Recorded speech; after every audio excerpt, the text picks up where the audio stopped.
it until at least a minute after, um, and then we'll get started. Thank you, everyone, for joining.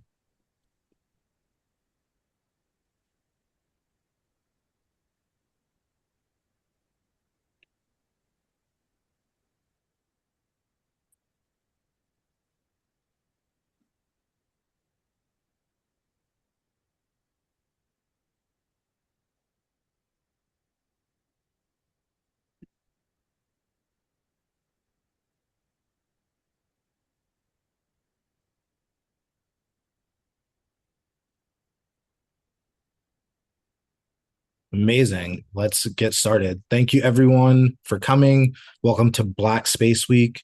This is the second session, but the third day, if I have that correctly. Today, we're going to be talking about policy and advocacy. This is the Raise Your Voice panel. I'm really excited. I am the Space Humanities Chair. I think that is my title at Black and Astro. For me, it's really important that we include humanities in space. A lot of times when we talk about space, it's just STEM. And I'm really excited for this panel today. And we have three amazing women joining us today. We have Iona Mann, we have Dr. Quincy Brown, and we have Arere. Welcome, Arere. I can't say your last name because I'm terrible. Please don't hate me. And I will allow each of them to introduce themselves, to give a little bit of background, why they're excited to join us. And we will go in reverse order of what I just said. So Arere, please go first. Arere, you're muted. If it's okay, you can unmute. That's giving pandemic flashbacks. Anyway, um, my name is Arere. I'm a final year student at Howard Law, and my interests or my specific interest in space law and policy is precisely because space law and policy is, um, it seems like the perfect representation of what happens when legal vacuums and human rights and environmental rights really merge into this, I guess, this center point, and there's this power struggle that happens in that gap, and that gap eventually results in real consequences for real people. And I think that um, people who are in humanities really add something to that space that is completely um, retracted when you're doing science, engineering, STEM. Thank you so much, Arere. Next is Dr. Quincy Brown.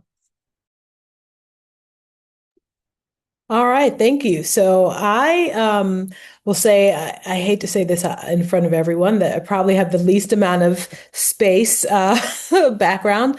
My background is in electrical engineering was my undergrad, and my master's and PhD were in computers are in computer science. But I am a relatively newcomer to space, and that I came through it through policy.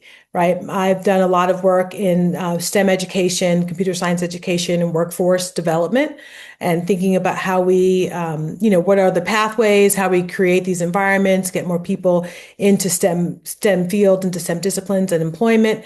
And through my work at the White House, kind of started to do this work for space. And so I am really interested and excited about this panel and week in general, because of the fact that we need people who have more expertise than the aerospace engineers, right? Than the computer scientists, than the physicists, right? So like we need the people who have a breadth of experience and expertise, that includes humanities, that includes law, that includes design, materials, fashion, right? I mean, there are all sorts of areas that space really needs in order for us to reach any of our goals.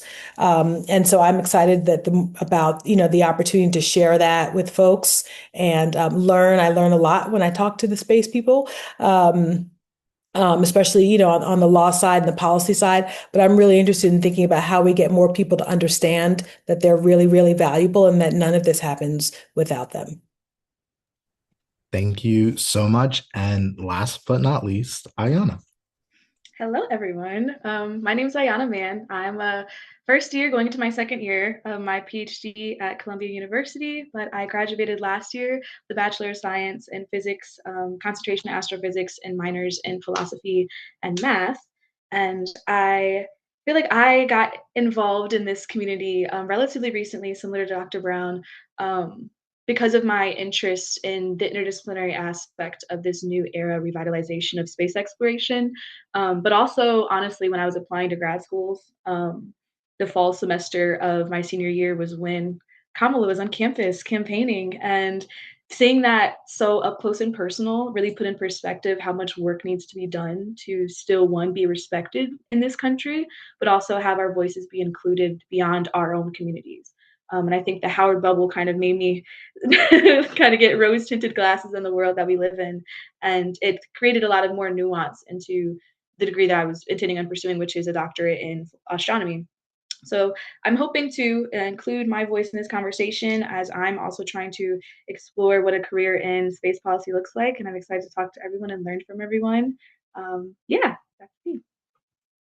Thank y'all so much for the audience. Their bio should be in the registration link, I think, if you want their full bios. Incredible people. Let's jump right into it. My first question is, how do we make space more engaging as a real potential career path beyond just astronauts and human spaceflight, especially from a humanities perspective? And we can start with Ayana.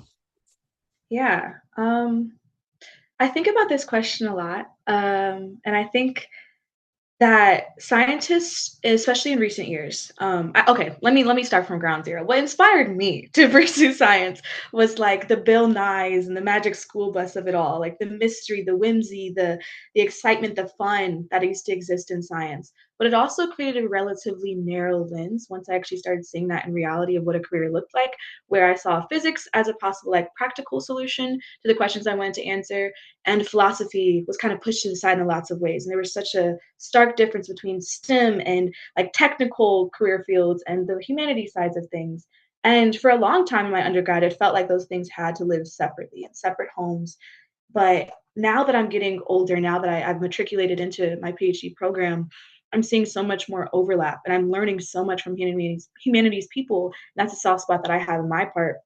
But I feel like we need these humanities scholars to lead discussions, especially in this new age of revitalization of space exploration. When you think about lunar mining or satellite governance and planetary protection, AI systems, like this requires these like ethicists and historians and legal experts and all these people to come together and inform our scientists that things are being guided and worked towards in the right direction. And I think that is a part that, especially in recent years, like I said, has been devalued in a way. There has been this stark difference between the fields that need to be working together. And I think it's more important than ever in this new era that we're going into for us to redefine what we want space exploration and space access and anything involving space science to look like. And it's vital that we have these people that are like informing our decisions, informing these international space laws and revisions to them. I think of like Ben Finney is an amazing anthropologist that passed a few years ago, did tons of work on Polynesian migration paths and used that as a lens of looking at space exploration. And I just think that is such a brilliant blueprint that can be used of using indigenous knowledge frameworks that have existed for so long to inform this new generation, and including voices that have historically been excluded, whether that's marginalized communities or its humanities folks. So that's kind of my perspective of how we should be hopefully working more together and collaboratively in the future. But there's a lot of more work that needs to be done before that'll be reality. Can Thank can I you. Go Can I add ahead. something there? Yeah, so Ayana, it's interesting. Like when you talked about the mystery is part of what intrigued you, I Yep. was thinking like the exact opposite, right? So I think part of what turns a lot of people off is the mystery, right? Mm-hmm. Because then people like fill in, they make a lot of assumptions about what you need to know, who you need to be, what you need to have studied, right? Like it all seems so mysterious. Yeah. And then it's easy for me to say, well, clearly those people have whatever I've conjured up in my mind, right? And that's not me. And so then I'm going to move on, right? So, like, I've tried in my work to like take the mystery out of it so that it because it isn't it doesn't it seems mysterious because we just don't know, not because it's like for some people they want it to stay mysterious, but it shouldn't be mysterious, right? It should be clear for people to say, "Oh, I see myself in that." Right? But like you have to unpack it all a little bit and take away some of the shroud around it that helps you see that like, oh no, these people studied X, Y, and Z, or the path was, this step, then this step, then that step. It's not mysterious, right? And so that like, therefore I can do it because I understand what it is. So yeah, so that's when you were saying, oh, the mystery. I thought, yeah, but that's a lot of people like I get it, right? Because some of it, like to me, seems like I don't know. I'm an electrical engineer. It still seems like magic, but I think being honest, Riri. It's like it's fascinating, right? Like it's fascinating. The precision, all of that is like super fascinating. But I think I am fascinated by it in part because I understand it. But I could see if I didn't have a basis and really was like, oh, this is magic. I don't do that. And I would just, be interested in something else that was easier for me to understand.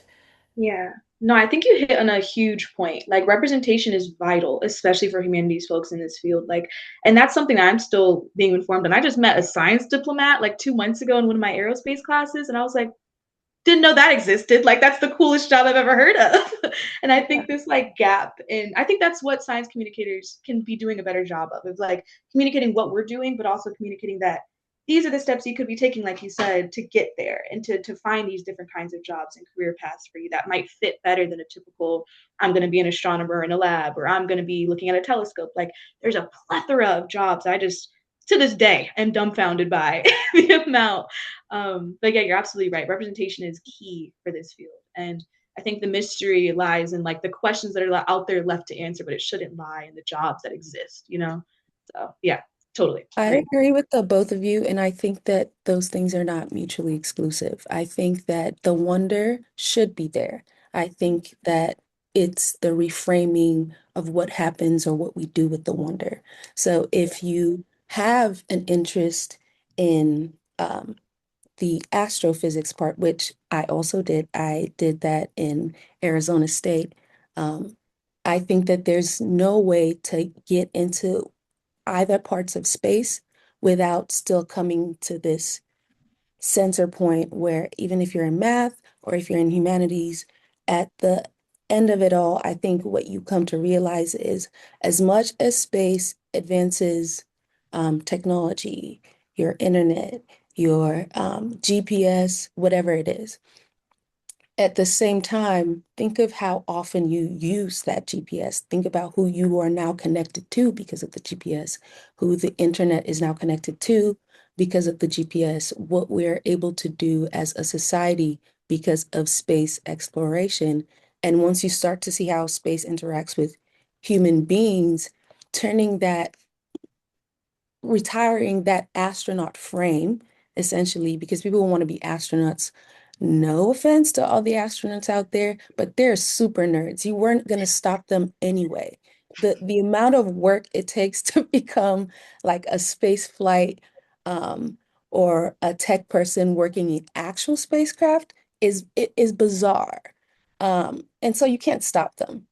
So what we really do need to do is reframe how we treat space work so that people don't feel locked out of the room or locked out of the conversation or feel like they need lots of credentials to get into that space because law, finance, governance, communications, those aren't like soft additions to space work or advocacy. They're the real work of space advocacy. So controlling space, registrations, human environments, all of these things are connected to space, but it's if we don't say that, if we don't show people how, if you work in finance, or if you work as an anthropologist, or if you are a philosopher, how you can get involved in these spaces. I think Anthropic just created a constitution,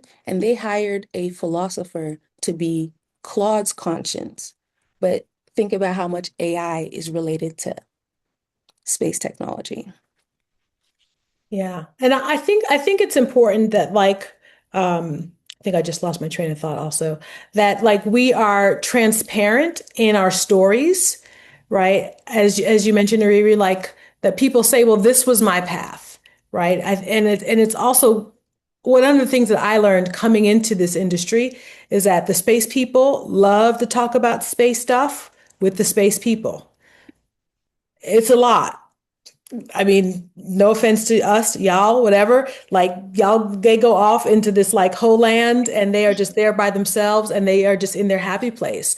And I think it's the science communicators, but I think it's also their responsibility to be able to talk to other people who don't necessarily have that level of expertise and the depth of knowledge, right? Like in the space vernacular and in those, very specific ways to show them that like this is accessible, right? And we do need other people. I think it's up to the space people, not just the science communicators, but like the space people also need to like do better.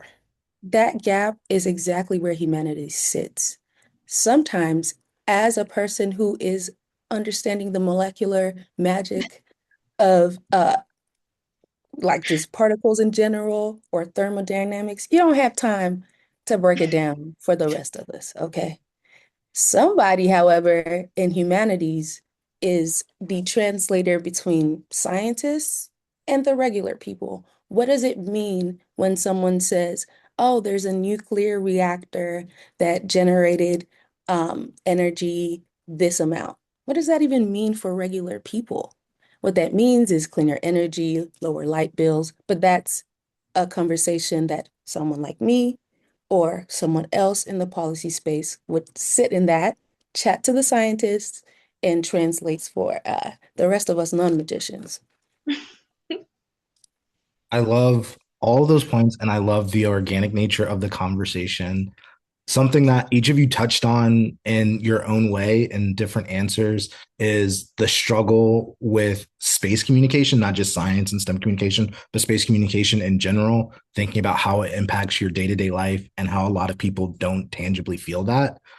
Doing the little bit of policy work that I do get to do, oftentimes when you hear people doing policy work, it's STEM related and it's funding related. Like it's I'm doing Mhm. policy work in order to get the funding for my research and for my project. But how do we show people that actually public policy in the space arena and advocacy is much wider than just funding, and you can actually shape the priorities of the space community? And I will go to Quincy because Quincy hasn't gone first. Oh, I was thinking, oh, don't come to me first. That's what I thought when he introduced me first. So I mean, I think part of it is, yeah, transparency is the word that comes to mind, right? Like it's not clear to most people that space has anything to do with their lives. Right. And I'll be honest, right? Until I started doing this work, it's not that I didn't know, but I just didn't think I just didn't really think about it. And so even though I had done, I've been doing policy for a while, I just didn't it wasn't that I didn't think it had anything to do with it. It just wasn't part of the calculus. Now I can't stop seeing it. But I think, again, that is part of the transparency in telling the stories and people learn about what things are, that we understand what has been enabled by space, right? Not just the like exploration and the astronauts and all of that is great, but like all of the ways in which our lives are better that have been enabled by space, because there's something that each of us cares about, right? So we talk about what's in it for us regarding space, right? There's something that each of us cares about. Energy, whether it's the environment, healthcare, food and nutrition, right? Just or the science of it all, right? The technology of it all. There's something that everyone cares about that space is connected to, and being able to again be clear, take away the mystery about where those connections are. People can advocate for, the get again whatever lens or perspective is important to them. They can advocate for that in a much period and also in a clearer way if we can take away the mystery around the connections to space, right? And it can be that you don't have to be like directly working for a company X, Y, or Z to care about this, right? I think that's the other piece about that is that there's something where we can connect those dots so that people can advocate for the policy in the ways and that are important to them that have the connection to space. They shouldn't have to like make the mental leap to figure out what that is. Thank you. Ayana, please go. Oh, whoever was going to go, please go. No, I really like the idea of transparency. I think that it is truly one of the things that would change this conversation, focusing on funding. So yesterday I asked my brother, who I know is not interested in space at all. I asked him like, if I told you about space advocacy, and essentially wanting to advocate for any positions, what do you immediately think of? And he said, oh, um, government, power, all of that. And, I came to realize, and I have to say to myself, the truth is Solomon was right, okay? Money does make the world go round, okay? There's no way to talk about any kind of change without talking about funding. Unfortunately, everything costs money. The programs you would want to make that translation from space chatter to regular people chatter. I don't want to do it for free. Hell, I paid a lot of money to go to law school. Somebody needs to pay my bills. And so funding is very important because it's what people actually live on. And if you're advocating for things that might not be popular, chances are you don't have a lot of time to do other work. So I understand why funding is always at the forefront, but I think that it's um it's not that funding is the problem, it's how we've arranged the order for funding. Um, One of the things that stood out to me when I was reading this, was, since we're talking about space, there's the Wilbur and Orville Wright. They're the Wright brothers who built the airplanes. And what most people don't know is at the same time the brothers were building these airplanes out in a field in Ohio, the CIA was also in a race to build the first airplane. And somehow these two brothers in the middle of nowhere with barely anything really, I don't know if you've seen the pictures of the first airplane, beat out the CIA. But think of how much funding the CIA must have had. Think of how much resources they had access to and still lost the ultimate goal. The difference between both of them was that the brothers started with something that people bought into, the regular people bought into.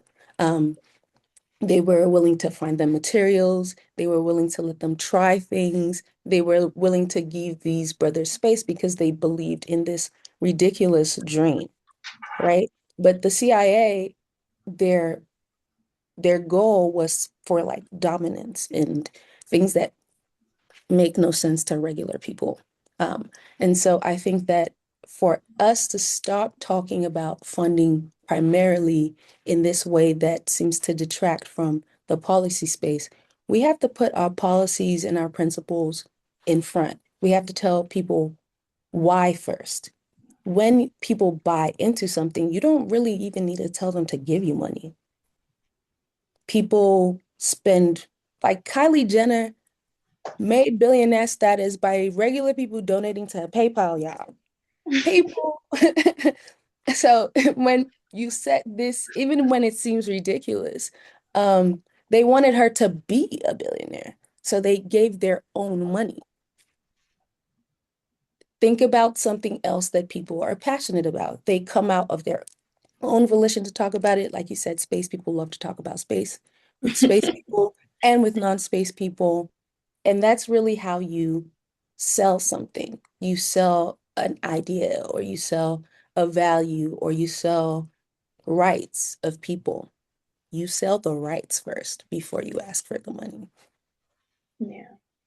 I agree wholeheartedly with everything you just said. I always feel like space science is one of the most like outwardly accessible, but like the intricacies of what actually goes on in the field is so limited because of scientists not being the best science communicators. Like, and I do feel like the responsibility does lie a lot more in scientists to take the time to learn those communicating skills so that they can be more efficient in saying what they do on a day-to-day basis. Like, when I first thought of the question, I was thinking, like, okay, beyond funding, what other ways can scientists feel like this is important for them to put time and effort into?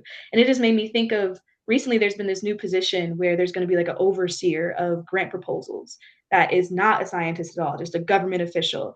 And it scares me a little bit because I went to the Day of Action back in September, and space science is one of the few, very few we have left in this country, but like nonpartisan issues, something that everybody wanted to like invest in, wanted to keep funding for. But having this now government official that was very detached from what actually goes on, what our interests are, there's no telling what will be approved, what won't be approved, what's going to be prioritized. And I think that's kind of what we're seeing now, where there's so much money being poured into exploration, but we don't necessarily have that funding to pour into the foundational science we need to be exploring. So it's like there's this huge disconnect, like where scientists haven't been very forthcoming with what we're working towards, what we should be prioritizing, and communicating that to government officials to ensure that this like legislation is actually carrying over the priorities that we want to see. Like, and it also comes into like the whole ethics thing and like what we want the interest of the public to be. Like, we are supposed to be serving the public, scientists are supposed to be serving the public, and yet there is still this stark disconnect that scientists get kind of, I don't know, a little bit jaded or something after their tenure, where it's like, now it's just my science is my everything, and the public has now been removed, or I can only talk to scientists because I'm in academia, and academia is only with scientists. And it's just like this gatekeepy, strange environment where you're only talking to people that know the same knowledge as you, and you get so far detached from the problem that now when funding cuts happen, it's like causing all this outrage, as it should, but it's like a lot of this could have possibly been prevented if we had been more on top of how we communicate science and communicate our concerns and communicate what we want to do science for. And that's why I always reference, the Bill Nye, the Magic School Bus, the 90s peak science communication era, because now we live in a world in which a lot of podcast bros exist in this field, and that's the leading form of science communication. And it's like, that within itself is gatekeeping. And then two, it's like these people want to be like in the front of this field, but it's also for like self gain. And now it's not for the interest of the public, it's for personal interest. And I think it all just gets really blurry if we don't teach people the importance of communicating their desires in science efficiently and in a way in which people understand and want to pour back into, like you were saying. And honestly, I think that needs to be built into the curriculum early on. Like, I would a monumental change would have been happened in my in my academic journey if I had one class on the importance of policy and legislation when it comes to science. Like, that would have been a game changer. But on the back end, now I have to educate myself beyond the classroom and take time on my personal time, which does take away in some ways from my education or science. And that's just time that a lot of people aren't willing to sacrifice. Whereas if that was something that we were building into the curriculum, like, a lot more people will understand the importance of science communication, and the importance of having a clear idea of how your science affects the greater population. And I think that's just a shift that needs to change. Is like the mindset that scientists have when they're thinking about their science. Like, yes, it's all fine and dandy. I love stars. I love space. Like, that's my thing. Yes, fun. But it means nothing if it can't contribute to somebody else and improving somebody else's life or quality of life, or the public can't know more about it. And to be honest with you, I'm sorry to get my, I told him like my little soapbox, but like, NASA is one of the few brands the US has left that's like super strong, that everybody loves. Like, you see NASA and it reads like excitement. It's cool. Space is cool. And it's like, that is one of the few brands we have left that people are just not taking as seriously. It's losing its credibility as time goes on. And I think that's kind of my fear that I have if we continue to go down this rabbit hole of scientists being gatekeepy, humanities being devalued. And it's like now there's just this big space where people have to guess and fill in the gaps for each other. So there needs to be a lot more work done so we can bridge that, and hopefully keep the one brand we got left. I think the way we even talk about science funding ideas itself is kind of problematic, probably. And shout out to Professor AJ. He is the reason that I have some true, real policy understanding of what goes on here. Because even as we're speaking, we're saying, for example, scientists should, yada, yada, but we're talking about teaching, and we're talking about teaching people to value their interaction with both their technology, their everyday lives, and their humanity, really.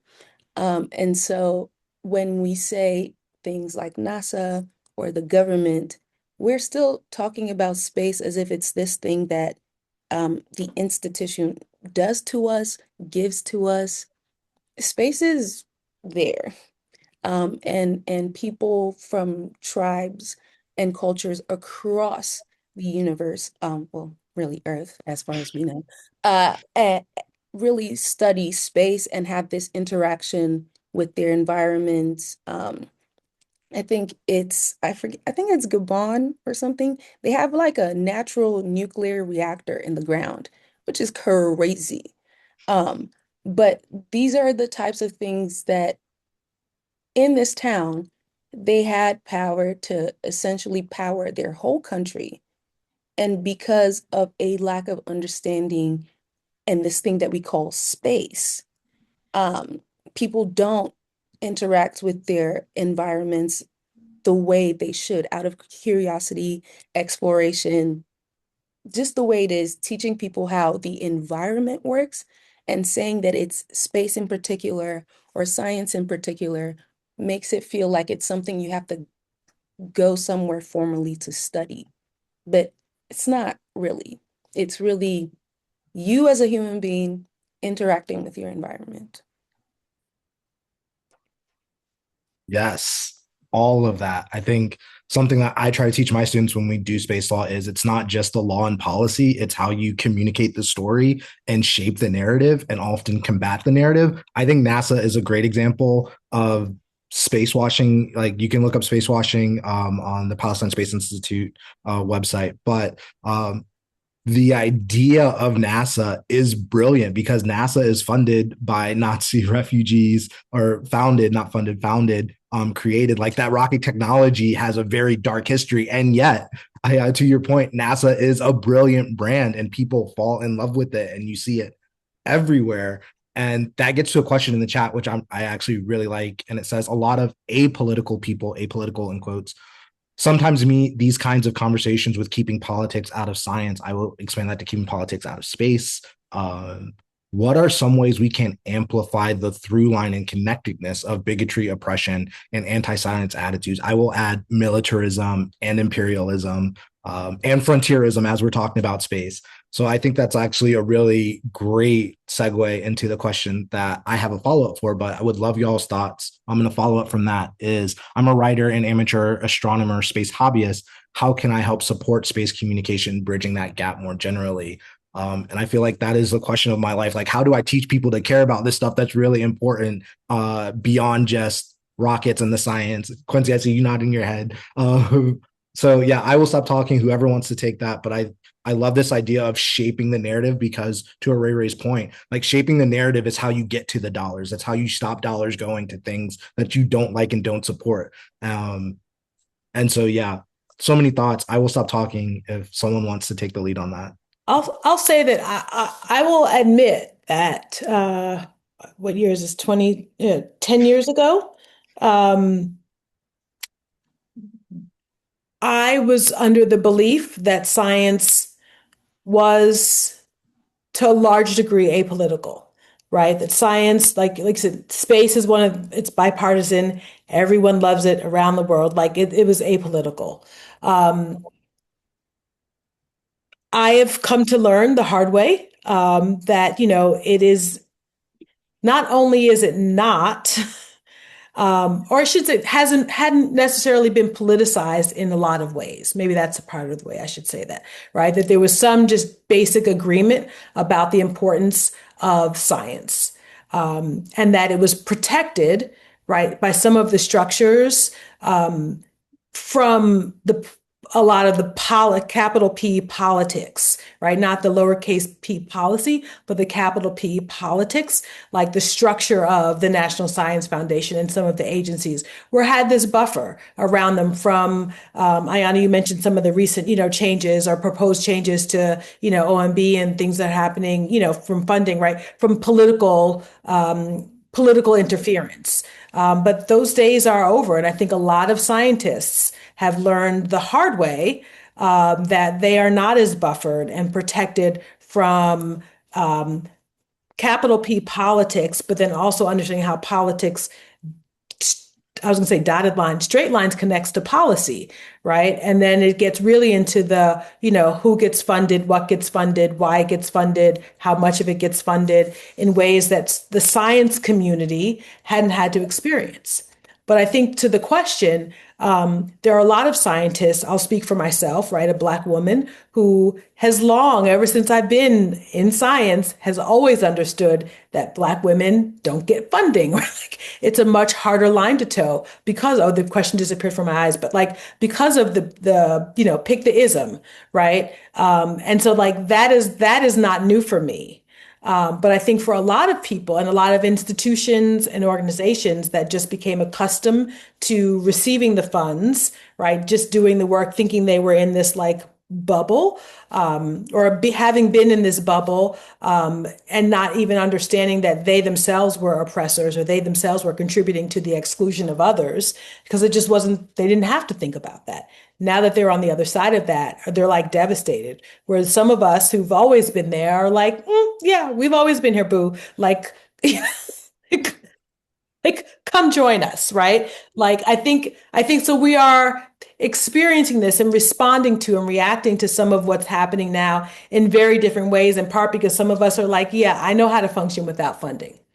Y'all haven't had that experience, but there's, like, so I think there's a lot that we can learn from each other, and a lot that other people are just gonna have to have some hard days and figure out because it's real, right? And they haven't had to function and operate in this environment where others of us have had to like go through the struggle from day one.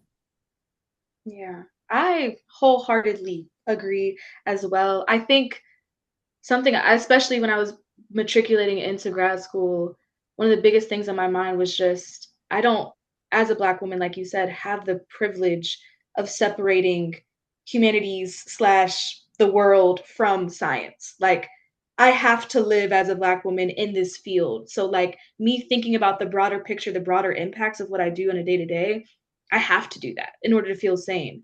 And I think, like you said, it's becoming in the forefront of people's minds because now they're being impacted and now they're having that feeling of like, oh my gosh, like I can't focus on just my science. Like, what do I do? Like, well, well, like I haven't ever really had that opportunity to just focus on my science either.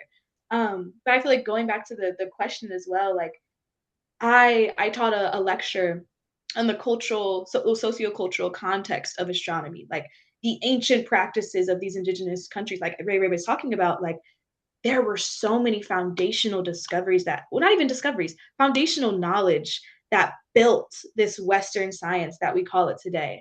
And the fact that when we're taught the history of science, it frequently starts at the Renaissance period and like, the Galileo and the four moons and all of these things about like the foundation of what Western science is as we know it now excludes so many voices. And that's another part of the gatekeeping of the careers that are possible in this field is because people don't see themselves, but we've always been there and we're still there. And there's so much work that needs to be done with that as well because we risk replicating that in this new space era. And that's my biggest fear. And a lot of work that I want to pour into in my career is ensuring that we don't replicate these ideas of colonizing or conquering land that isn't ours, and we can learn so much from the past in which we've done terrible to, and even modern day where there's just orbital congestion everywhere preventing smaller countries from developing their own space stations and space centers. We think of how these patterns are reproducing themselves, and I'm hoping honestly that this era where funding is getting extremely rigid and people are having to open their eyes to these larger worlds and how everything intersects, it also sheds light on the people that are still struggling to find their voice in these communities. Like there are so many countries, for instance, what country was that? Shoot, I can't remember. I think I want to say it was Kenya, but I don't even want to misspeak. But there was a country that proposed a satellite launch of like 300 satellites, 300,000 satellites, um, a few years ago, and they don't have the infrastructure to balance this launch. But the idea was that they wanted to at least get their rights for the land that they had access to, for the space that they had access to, in the event that one day they can build something, or at least partner with the country that can fund the development of their own space center. I think like even that idea of having to get ahead of something that you don't even have the infrastructure to build yet, like that shouldn't be something that's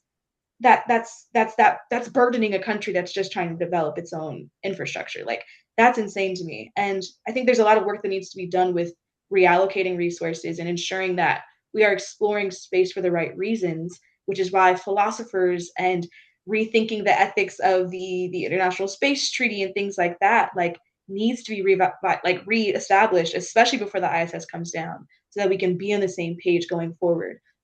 Otherwise, like I genuinely am concerned about how those kinds of patterns, the exploitative practices that we've seen throughout history, will just repeat.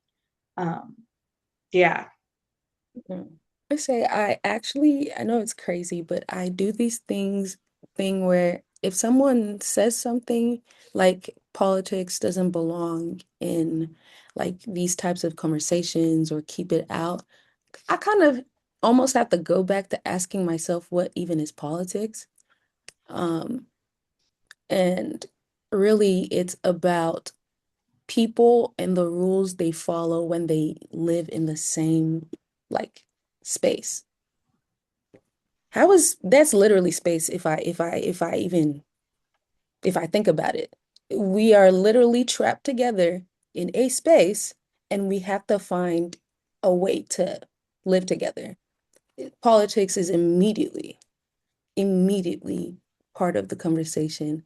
Um, my particular focus in the law overall is really at these narrow places where um, it seems like the law kind of stops, but people still do stuff. And space is one of those places that happens. So space is based on international law, but there's no real enforcement. Well, I should say space law is based on international law, but there's no real enforcement uh, mechanisms as we can see from lots of the stuff that's going on today. You can agree with a bunch of countries that you'll do something and then not do it, and then nothing will happen. And so that's kind of an example of where there's a treaty or what seems to be a law, but it stops when something that violates that rule occurs, but somehow the action continues to happen, but the law does nothing. And I think that that is a gap that happens for technology, capital, sovereignty of countries and their airspaces. And this causes this race to build something to constrain that. And the vacuums that occur are not neutral. So, for example, what you're talking about with the people who want to launch satellites, it's primarily countries in the global south, and they're very concerned about letting other people come into their airspace, monitor their populations, extract that data into systems that are stored in a different country, and then those data points are weaponized to um, against the people where they acquired that data from. And so to say that space is apolitical, it's just not true and it's just not realistic. I would lean into for the other question that says that they're hobbyist and what they can do. I would lean into this first person's question. I would ask you, why do you like space? And why should people care? And in that, what do you do and how do you really want to impact the world? And I mean like on a very more specific place, like if what you want to teach is the wonder of whatever you're observing, why should anyone care? about that story you're telling? How is it going to impact them? And if you do these things, you're being political about space, you're engaging in your hobby and your humanity and your job, but at the same time, you're teaching people about this thing that you know about and inviting them to come and talk about themselves in this space. Double entendre intended, yes. I Thank feel like, you. Oh, oh, go sorry. ahead. Go. No, it's your I was show. going to say two quick points. One, Rwanda was the country I was thinking of that proposed 300,000 satellites. But also, just to say a small tangent, like space science has always been used as a tool in politics. Like the Cold War was why, like, was directly involved in the launching of the ISS, and that was one of the primary reasons why we didn't go to war, because we had this common shared agreement and common knowledge systems and things like that. So it's embedded deeply in our history. Or even Operation Paperclip, like AJ mentioned, like recruiting Nazis from a war because they had militarized access to knowledge that can help develop the foundation of a space station. Like it has always been intertwined. So to say that something is completely separate from politics is just inaccurate if you look at history. And it genuinely will shape this new forefront that we're looking at, especially now that like a lot of other Eastern Asian countries are developing their space nations and going far beyond what we've been capable of because of the lack of prioritization in America for it. Like we're gonna see the same thing again, where it's like we have to have some kind of common agreement amongst these countries and hope and pray and cross our fingers and toes that we can commit to it and no one breaks that. But there is no enforcement. So I think there's that we need each other to keep brainstorming and thinking of ways, but we also need to ensure that people know that these jobs exist once again and have ourselves in these conversations so that we can actually reshape the language to be reflective of what we want to see. But yeah, that's all I want to say. Sorry. No, thank y'all so much. Ray Ray, whatever space law class you took must have been amazing. You could pat yourself on the back for that, for real. The professor must have been really sharp and had some knowledge to share. Okay, Um, you really going now. I don't say all that. Also, I saw you put a link. I'm assuming that was Whitey on the Moon by Just Got Correct. Him. That's Correct. a great piece of art about space. I think the next question that we have is also really good. As someone working in space and science communication, I'm curious how you think about communication as part of space advocacy strategy. Do you mostly rely on existing outreach materials, or do you ever partner with outside communicators, artists, or creators to make custom content for a specific cause? Uh, yeah, anyone can take that. I would say yes, everything all the time. It is about propaganda. We have been propagandized about how to approach space, even the way that space pictures are colored, because it's just data and they decide how to color it, has colonial lenses. I just learned about this, but like the way we view the stars through astrophotography is through a colonial lens, which blew my mind because I love looking at those pictures. Note, like if you don't like looking at, I love looking at JWST pictures. I love looking at Hulu pictures. But anyway, the color palette of that is colonialized. Anyway, propaganda is super important, and that means all types of media outreach, whatever. But I will let the panelists talk about their favorite ways to communicate how important space is. So I'll say, as the recipient, all right, on the as on the other side of that, the point there about custom content for specific causes, but I think it's also specific audiences. So as a policymaker, I there are times where I've received all sorts of different formats of content. Um, but the one that like what I needed the most was brief text. And so I One think it's pagers are your friend. One pagers are your friend when one doing page is advocacy. Dr. Quincy Brown, by the way, a PhD holder. Dr. Quincy Brown says she wants a one pager. a one pager, right? I mean, because that's really, in all honesty, time. Sometimes that's all I had time to read, right? And like, if you couldn't communicate what was important, what I needed to know about the issue that you thought was important, in that one page, if it was, it's just too much, right? And so I think there's a simplicity in there that sometimes visuals, right, the images, the figures, all of those can help. But like for me as a policymaker, I just needed that one text. If it was super engaging and like I could understand it at some level, we can follow up and go back and forth. You can send me pictures, or I might ask for some, or that kind of thing. But like as the initial piece of contact, yeah, a one pager, or even less, a few sentences, just to help me understand what the issue is, why it's important, why I should care, what I can do about it, like all of those kinds of things. Yeah, I would say that there's an interesting thing that happens with the STEM parts of I'd say academia or human studies. We treat the communication of it as though it's something entirely separate. But the truth is, at the end of the day, no matter what concept you are communicating, you're probably talking to a human being. If you're talking to your dog, they probably feel you regardless of what you say. But if you're talking to other people, space and science communication is no different. There's no one communication style that can work for everyone, but one thing is true.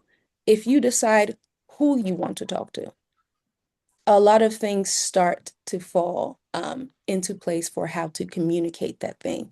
So depending on who your audience is, what their level of understanding of your material is, um, depending on what you're trying to communicate. If you start with who you're talking to, you'll be able to then move to why would these people even care about what I'm talking about? Or how do I get these people who have these interests or this specific audience group to care about X, Y, and Z? The best way to do communication and to actually get your message out is to really start with specificity. The larger your audience is, or the more nebulous your audience is, the less you're able to actually say or communicate clearly. That one pager is easier because now there are all these other information pieces that you might not have needed, or these people wouldn't care about, that you can immediately take out because of who you're talking to. Your message doesn't have to change, but who you're talking to should be the influencer of how you design your message. Rather than changing your message, you just change the way you word your message depending on who it is. And even though they say this is law school thinking, I think that it's something that helps everyone. If you start out with one, um, the reason you're even here, like it immediately helps the human mind orient itself to what you're even about to talk about. And it really helps identify your audience. It's kind of like Spotify, all of the marketing ads. That's why they're so obsessed with you. It's because it really gives them that insight into who the audience is, and then you tailor your message to that audience. Yeah, I need to stop going last. Ooh, okay. But no, I feel like I can at least speak from my approach at science communication, especially as someone who's still newer and has a lot more to learn about efficient communication in this field. I always start with my family. Like whenever I have a space science or just talking about my research in general, or I'm preparing for a presentation, I I call my mama or I call my dad and whoever's available, and not my sister, she never answers. Um, and I just practice explaining a topic and seeing if they can follow along with me in a way that makes sense to them. And if they can't, they stop me. They're like, Yana, I don't know what the hell you're talking about. I'm like, oh, so sorry. Let me try it again. And I keep trying to do that. And I also feel like in internships, one of the most critical and memorable experiences I had was my first RU program at Northwestern University. They brought in an acting coach and we had to do improv on the spot, reiterating at different levels, trying to communicate our science to different kinds of people. So it'd be like, oh, I'm pretending to be a 5-year-old. Now I have to explain my research to a 5-year-old at a 5-year-old level. oh, I'm a 70-year-old professional in the field who's emeritus alumni. Like, oh, now I have to really add all this jargon in there to make sure that he's following along at a level where he'll respect me as a scientist. Like, there's all these kinds of tactics that you can use to practice for these different audiences. And not that I endorse AI by any means, but Gemini is kind of can be helpful as like a soundboard, because you can tell your AI to be like, okay, pretend like you're a 10-year-old that's interested in space that has a question for me, and then you can explain something and your AI will just be like, I don't know what you're talking about. So it's like using real people, using your resources, using you have as a part of your community, I think has helped me learn a lot about my communication style, and also has taught me that I can sometimes not be the most effective communicator. But I also think that using examples from like media that's more so common knowledge, like I worked on a project where I had to classify a certain type of star. And instead of being like red equals cool, blue equals hot, I was like, let's think about three little bears, like we got hot, too cold, we're right in the middle. That's the star that I'm talking about. Like finding ways and metrics that can be a universally understood reference point, um, I think is helpful. But like they both said, honestly, that doesn't work for everybody. So I think it is doing the work and the research to get to know who your audience will be and targeting that and trying to adjust yourself as much as possible while staying true to whatever you're trying to communicate is at least the strategy that I've found successful for myself so far. Yeah.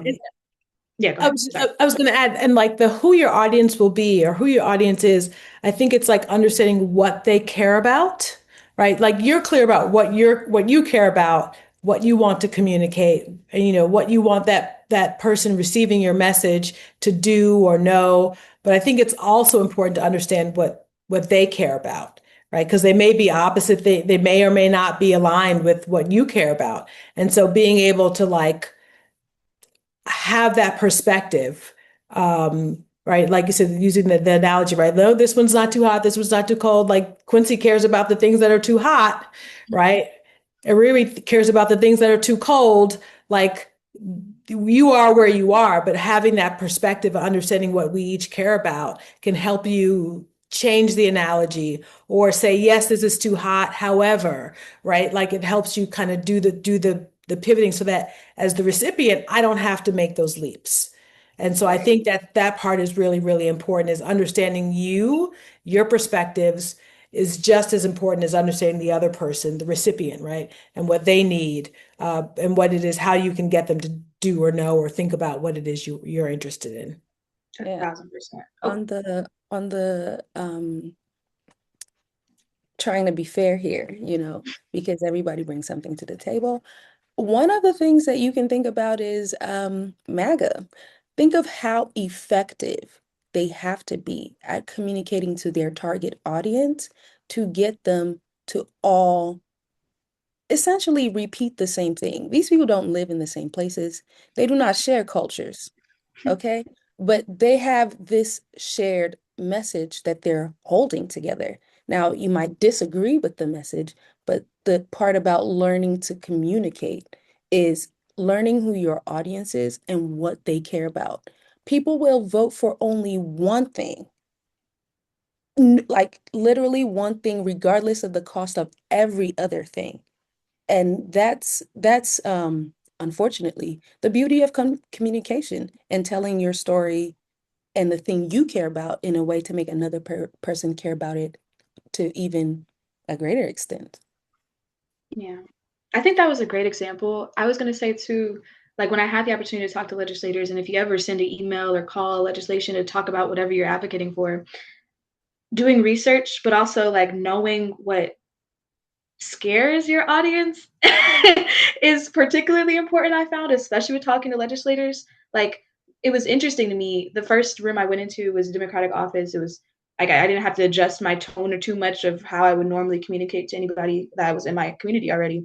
But when I went to more like right leaning offices, I had to really lean on I was recruited by Japan and Europe, and it could be cause of brain drain and the fear of losing out on intelligence and knowledge if you don't invest in space science. It's vital. Like that worked for them. Like that was terrifying for them. It's scary to have America not be on top and have this patriarch system and losing the NASA image and all these things. Like that worked for them. That appealed to their fears. That appealed to something that they cared deeply about, even if it was necessarily something that I would personally value as much. So I genuinely feel like that knowing your audience, I couldn't drill enough.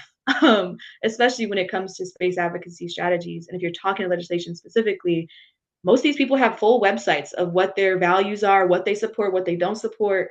Pull on that, pull on those heartstrings. If they care about education, we are losing out on opportunities in education to educate this next generation. There are gaps in that knowledge system. Like if they care about international warfare and things like that, well, we might be going to war and there's also a knowledge war and there's going to be a brain drain. And now all of our people are leaving the country to find opportunities if you don't invest in this sector.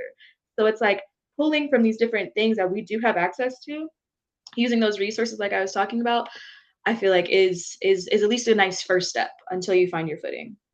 Yeah. And I think all of those are priorities. All of those can be true at the same time. There's only but so much text you can fit on a one-page document. And so it's a matter of, right, like there's, I was going to say universe, but there's like a universe of possibilities, right, of priorities, right, all of which can be true. And it's up to you to decide, okay, what are the two or three that I can fit and like go one layer deeper into, for this audience versus that audience versus a different audience. Not that that doesn't mean that the others aren't true or aren't important. It's that, what, for this particular purpose, right? I think that was the question about customizing, right? Like for this particular purpose or for this particular individual or office or, branch, right? Like this is the priority. These are the top three, and that doesn't have to be the same for everyone, but you have to be really clear about what that is as you're crafting your content. Yeah. And please know, she's talking about a one pager. I want you to know, I'm not even going to read the page. I'm not going to lie to you. If you have a Right. website with a list of papers, I'm not going there. You have 3 seconds in this TikTok generation to hook me in to whatever you got going on. And unfortunately, it's not just me, but this is humanity from time. Like think about the comments you remember from the thing that you've watched. I've never really watched Star Wars for real, but I know Luke Skywalker, I'm your father, or something like that. And then, hey man. But like there's a bunch of things that I've never watched. And I know these quotes from them. You start out with your bangers. There might be other things you really care about and you want to bring to the forefront. Start out with the place you and your audience connect the most. Start out with your bangers. Start out with The Boy Who Lived, He Who Shall Not Be Named, I've Had a Cadaver. You know what I'm saying? Yeah, it's true. I think, thank you. I think we are veering towards talking about the vision that we should have. I think when you talk about a unifying message, something that has been really frustrating for me as someone who is constantly pushing against mainstream or dominant narratives about space and what space should be and can be is the things I care about have already lost. The funding has already been allocated. The funding was allocated in 2015, right? The space corporations got their government contracts in 2017. Like it's already done for. So how can people who maybe want a different vision for space, and it's Black Space Week for our people, like how do we convince them that like the time to start planning for 2040 and 2050 is like right now to have that message prepped for when the funding comes and for when the money starts getting distributed. And some reason I'm thinking of reconciliation, but I don't want to say no, not allocations. Oh my gosh, Quincy, what is the term? What is the term? I cannot think of the term. When they decide who to give the money to, it's not allocation, it's Appropriation. appropriations. Thank Okay. you. Thank y'all. Thank y'all. I knew it started with A, but yeah, like the appropriations messaging needs to be like right now. How do we convince people like there is an urgency to this? Space works on long time frames, but it's very urgent to change the direction of the industry as it's already headed. You could go, Quincy, I was or gonna say, you I can go, think Ayana, if you want to go first this time. I I did was just completely do that. I was just gonna say that I think there's value in taking a moment to like do some visioning work, right? Um, there's a lot about what we know we don't want. And I am often missing like the affirmative vision. Like, what is it that we do want, right? Knowing what we know today, not having any idea of what's going to happen, where we'll be on the political or apolitical side in 10 years, right? That's like 2.5 administrations from now. Like, who knows, right? Like, we just don't know, yet alone 40 years or 50 years. But what is it that we want? And I think I haven't seen enough um, big picture, right? Like visioning or direction seeking, I don't know the right words, um, about what we do want versus like the things that we don't want to see. I don't want to say that's easy, right? And that's also based on like today, where we think things are going today. But like, what do we actually want? And then how do we do the work and how do we do the advocacy? How do we do the communications, like put together the strategy and the plan to get closer to what we actually do want? North Star visioning. North Star visioning. I was trying not to use the word star. I like the puns personally. I I can follow up and say I do think this question is very personal to the individual. But I can say for myself what I hope to focus on in the next few years and what I hope becomes a central focus the next few years are two main things, which I think is equitable governance of orbital space. I think there needs to be revisions made to the Outer Space Treaty so that the envoys of humankind or mankind that's written there is actually representative of the demographic of the world and not just certain countries. Um, and I think there needs to be language that restructures space law as it currently exists so that it adjusts for responsible expansion. Um, and going off of what Dr. Quincy Brown was referring to, my idea of that is pulling from these indigenous knowledge systems and including indigenous people in these conversations about respecting land and land rights and treaties that already exist between countries and indigenous communities. That should be, I think, our primary focus in restructuring these new treaties that we write for outer space, because I think a lot of the laws still apply, respecting land and navigating respectfully. And I talked about Ben Finney earlier, but he did this whole comparison of how Polynesians navigated throughout centuries without disturbing the land, but they just used their resources. They used natural resources, oral traditions that were passed down from generation to generation, and they were able to travel crazy breadths of land of the world, just relying on shared communication and oral traditions and passing down these kinds of traditions. And I think the same can be said for this new age that we're entering. And that's what Ben Finney talked about in one of his papers that I can link in the chat if anyone's interested. But it essentially was comparing this indigenous way of navigating as a way that we could foresee navigating in outer space.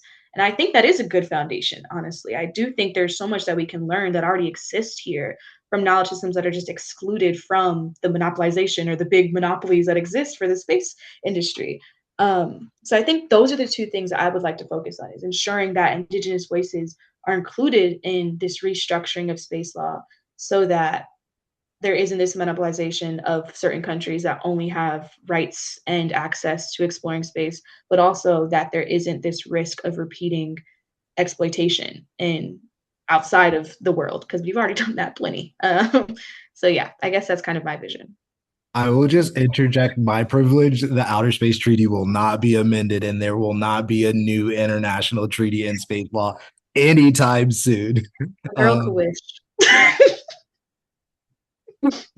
Unfortunately, I think, yeah, we should definitely change the real world politics of space law, but the actual treaties, unfortunately, are not being touched. Um, I yeah, say that's a great this question. I I think it's really my obsession right now. And so I even wrote down my answer. So, because there's something that I found that every culture has. It's the relationship of human life to time, like past, future, present, and that's obviously space, time. And there's so much about the past that informs us about current times. And the refusal to look at cultures who even have older understandings of space and time, and the fact that we know that, in fact, in different regions of the world, different phenomena related to space and the interaction with human beings exist. Like, for example, auroras may exist over on this global north side, but on the global south, say, I was talking to my classmates here, and people who were born in New York don't remember seeing the stars. Like the only time they remember ever seeing the stars was sometime when there was this huge blackout. I remember seeing like the moon and the stars very crisply, clearly, because when there's no light in the entire area. And so there's nothing but heavenly bodies. And it led to like this thing where people would come outside and interact and just hang out outside of where they usually would be. And so, why would it matter that we really draft our own agenda or space policies and rules that includes everybody instead of just focusing or centering a specific group of people? I think it's because, like, unfortunately, right there, history is very brutal and clear. So I'm Nigerian, and I grew up there until I was 16, and then I moved here. And so for me, understanding that, for example, the Outer Space Treaty was drafted essentially by two superpowers who had gone about decimating humanity, and then they offered whatever they wanted in that Outer Space Treaty to everyone else. And then currently almost all the orbital slots for satellites and any space real estate um, are essentially being allocated to the global north, but people really have a problem joining that from any of the other cultures in the world. And so it then seems to be that whoever drafts the first set of rules owns slash is the default, and then everybody who comes after kind of just begs for an exception to the rule that they wrote. And so being forward looking, setting our own agenda, contributing and doing it now is very important because it's not a form of power in space and policy. It is the form of power because, like AJ said, space law and policy takes a long time to shape in reality. But once it's there, can't even get it out. That outer space treaty is really never gonna get rewritten, and it would have to be individual countries making up their own policies. I think we have time for one more big question. So I'm going to combine the two questions that I had, and you can pick which one you want.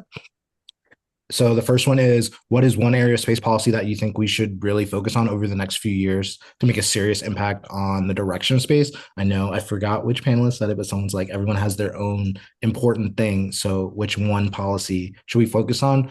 Or what's one piece of advice you would want to give to students or early career professionals who want to do more advocacy work and get more involved in doing space policy advocacy? So I will open that up. Either question, we have 16 minutes. I don't know if they'll cut me off at that point.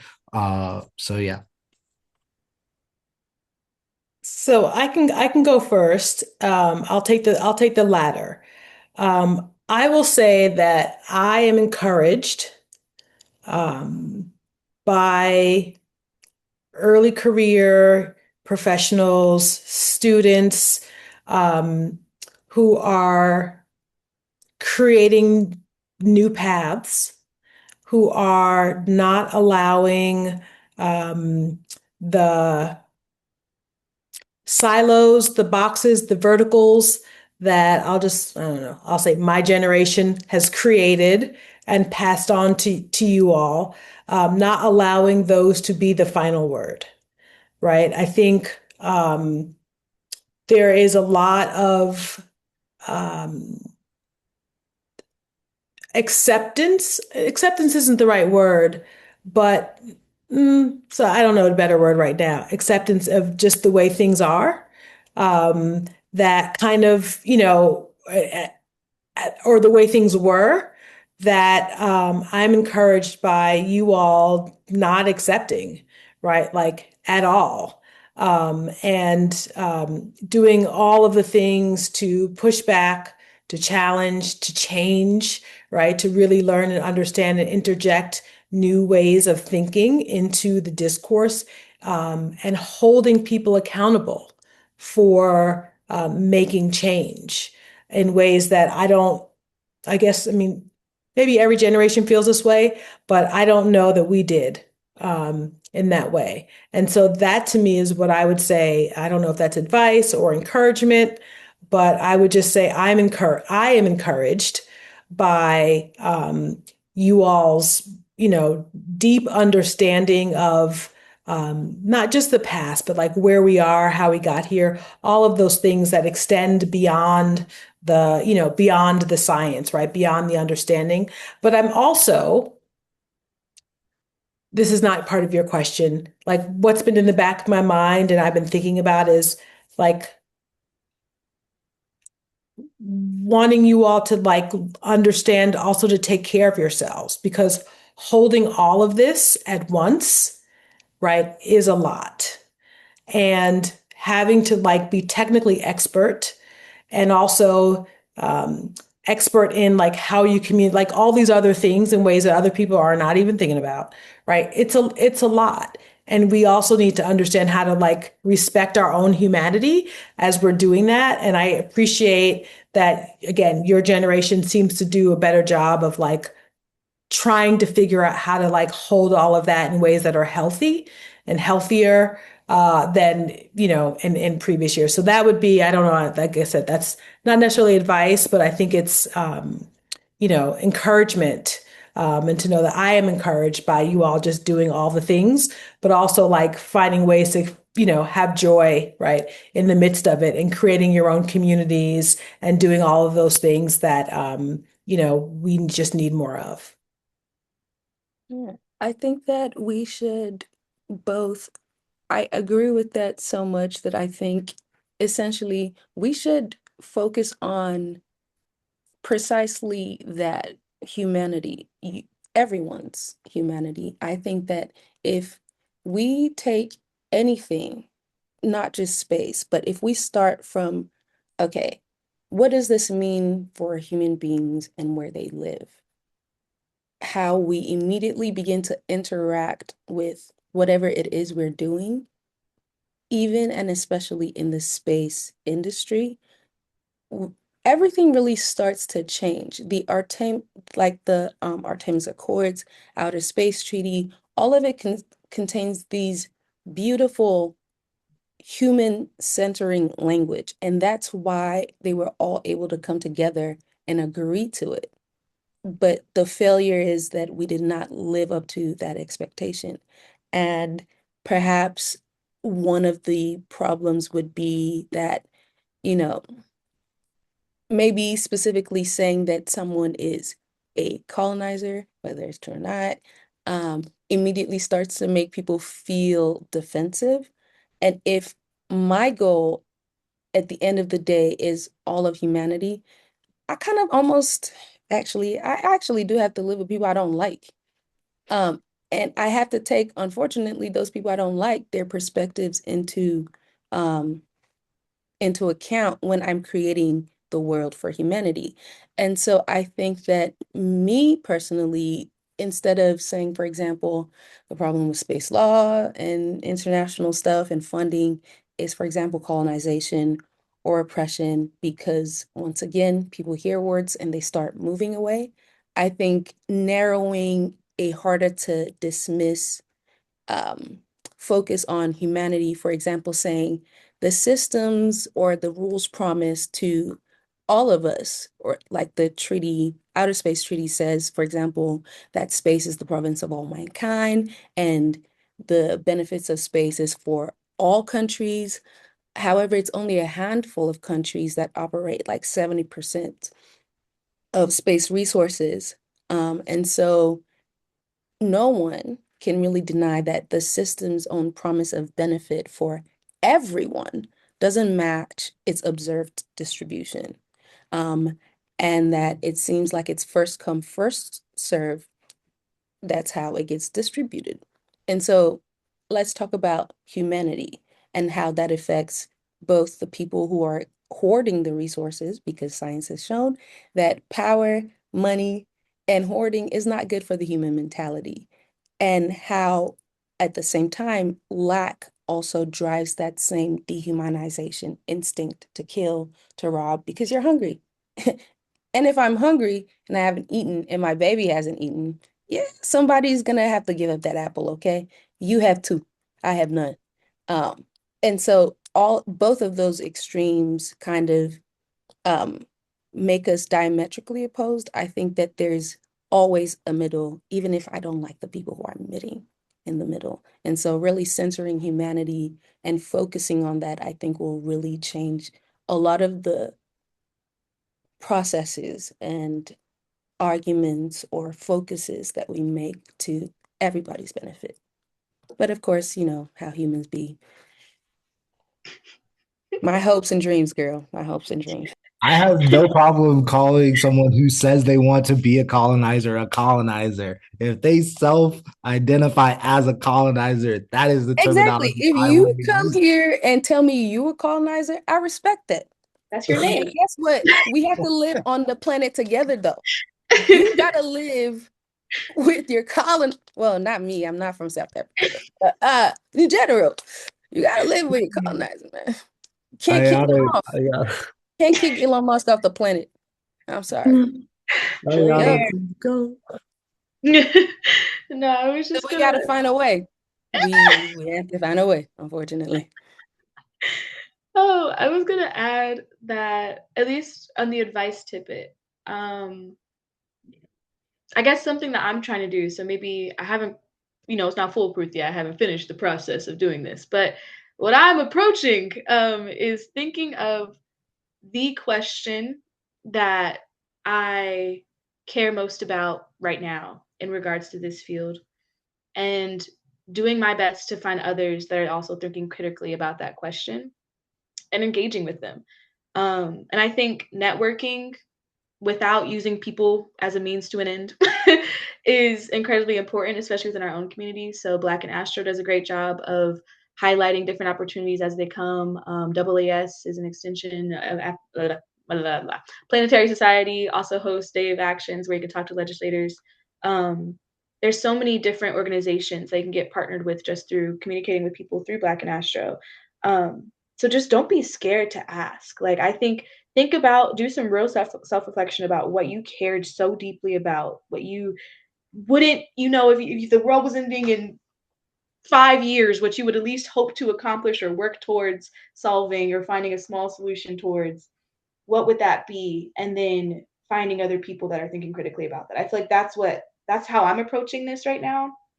um, like I said, my two things are mostly, equitable access to space exploration, and then also, reducing the monopolization of space access, including Indigenous voices. Like those are kind of the kinds of conversations I hope to involve myself in the coming years. And now that I am newer to this field, I've met so many incredible people. I'm now part of this panel, got three new people resources to pull from. So, just putting yourself out there and communicating what your boundaries are, what you are passionate about, goes a long way. And I think also like doing some self-reflection on how you can contribute to this problem. What about your unique experience can help you be in a position to solve this problem better or differently than anybody else? What can you contribute that nobody else can? And I think that also makes networking a lot easier. It's like, hey, like I got a philosophy background, but I'm also doing a PhD in astronomy. Like I also come from low income, so I got some real abstract problem solving skills you'll never even see. Know how to make a little blow dry out of a rock and some sun. So Okay, you know, MacGyver. a little engineering in there.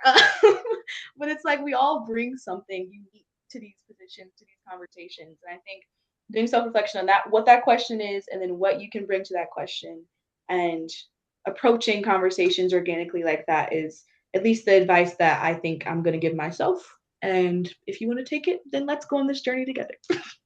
But yeah. And can I add one thing to that? I think it's also okay if you don't know yet, Yeah. right? And so on the transparency side, right? Like when I was y'all's age, I didn't. I just wanted to build circuits. I was in love with electrical engineering. I wanted to build circuits. I wasn't thinking deeply. And I think right. We're all on this journey. And it's okay if wherever you are, you haven't quite, thought about those kind of things or haven't quite figured it out. Um, you know, the first step is like thinking about the fact that you need to, right? And just understand that like all of this takes time, right? And so if you're not there yet, it's okay because everybody, wasn't. I was not when I was your age. I was thinking about all sorts of other things. None of this. I say that's actually very good. I'm pretty sure that AJ refused to read the bios because of my bio. Um, because the truth is when I came into law school, what I wanted to do, they told me no one does that. That's not really a field. It doesn't exist. Well, guess what exists now? What I want to do.